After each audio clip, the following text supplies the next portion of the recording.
Ens podries explicar què són les altres capacitats? Sí, bé, jo tinc altres capacitats, potser ho noteu perquè parlo molt de pressa.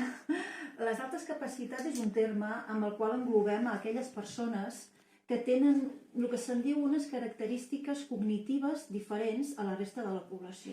D'acord? Tenim un potencial intel·lectual i una capacitat d'aprenentatge superior, més ràpida, més profunda que la resta de persones, diguem-ho, neurotípiques o que no tenen altres capacitats.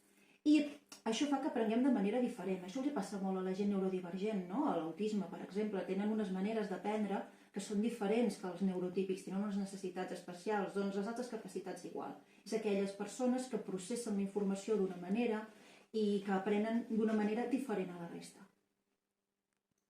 Seria com una ment hiperactiva? Sí, una de les característiques de les persones amb altes capacitats és que tenen molta hiperactivitat mental. En el meu cas, jo ja ho heu vist que he estudiat moltíssim i el que m'he saltat, tinc molta curiositat, m'encanta aprendre. Jo t'hagués preguntat si eres hiperactiva. Sí, mentalment soc hiperactiva, sí. I quines serien les llums i les ombres de les altres capacitats? Doncs mira, això que dèiem, no? Els punts forts, per dir-ho així, el que sembla la cara bona, si ho volem dir-ho, és que pensem molt de pressa, ràpidament fem associacions d'idees, aprenem més ràpid que la resta de gent i tenim una curiositat intel·lectual molt profunda. Això és el que fa que vulguem aprofundir en els temes, no? Que ens fem experts. Si ens agrada un tema o tenim un interès, volem saber-ho fins, ser experts. Però també tenim el que se'n diu, som molt sensibles davant les injustícies o davant de tot allò que va en contra dels nostres valors. La gent amb altes capacitats és gent noble, és gent honrada, que l'únic que vol és saber, estudiar, ajudar els altres, gent empàtica. Però també té ombres molt importants. Jo, per exemple, algo que no em puc escapar i que és molt habitual és el síndrome de l'impostor. El síndrome de l'impostor és que tu tens la sensació, la certesa de que no ets suficient en la teva feina o en les teves tasques, que els altres ho fan més bé que tu. Perquè si fossis bo brillaries, que no brilles, doncs això és el síndrome de l'impostor.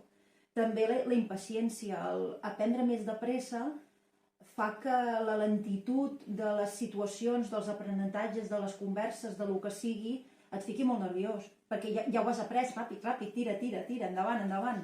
I clar, fa que tinguis molta gana i que l'avorriment per mi és tortura. Jo quan m'avorreixo he d'estar fent alguna cosa i això el que provoca és que et costi molt descansar. Perquè si no faig res, m'agobio. I clar, a vegades a casa me diuen, Cristina, descansar és fer alguna cosa. Descansar és fer alguna cosa. Hi ha alguna aula amb altres alumnes? Perds el temps o fas perdre el temps? Mira, jo sóc d'aquelles que les vaig tindre amb els professors de classe perquè jo volia saber més dades, jo volia saber més coses, i a classe em deien, mira, Cristina, xata, ja està, el temari s'ha fet. Clar, a vegades quan tu ja ho saps i els altres, hòstia.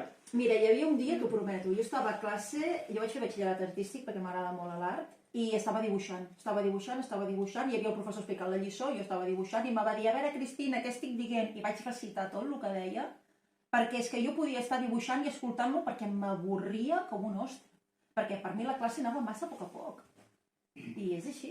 I clar, però bueno, en fi, això és, mira, agafar paciència, no?, com se pugui, però també la gent amb altres capacitats té molt de buit social, perquè som diferents, som neurodivergents.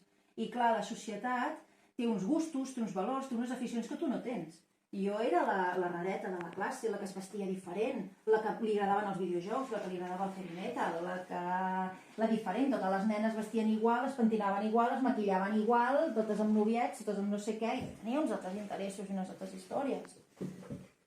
No, si eras heavy metal, eras una privilegiada. Sí, eras avanzada. Sí.